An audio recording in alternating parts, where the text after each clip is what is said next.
جہاں تک بدکاری اور زنا کا سوال ہے، سورہ نور کے اندر آیت سورہ 24ویں سورت آیت نمبر 2، وہاں واضح طور پر کہا کہ مرد ہو یا عورت اگر کسی نے بدکاری کی تو سزا اتنی دینا، ایک ہی سزا دونوں کے لیے، تو برابر کی سزا۔ چوری کی سزا کہیں نہیں کہا گیا عورت کو کم دینا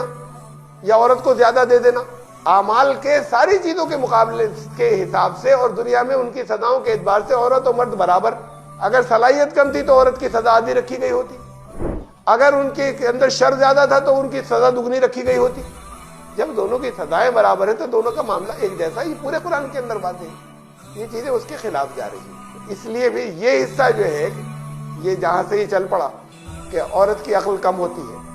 اور ناقص العقل ہوتی ہے، وہ اس سے بڑا مشہور اپنے چلا، اور پھر دین میں بھی نقص ہوتا ہے، نہ دین میں کے اندر ان کا نقص ہوتا ہے، جس چیز کا انسان مکلف نہیں ہے اس چیز کا اس سے حساب نہیں لیا جائے گا، دین کے اندر کوئی بھی کمی نہیں ہوئی، اور کسی بھی طرح کی کوئی کمی مردوں کے مقابلے میں عقل کے معاملے میں عورتوں کی نہیں ہے۔ یہ کم از کم قرآن نہیں کہہ رہا، اور یہ احادیث کی پوزیشن میں نے آپ کو بتایا کہ یا تو وہ غلط ہے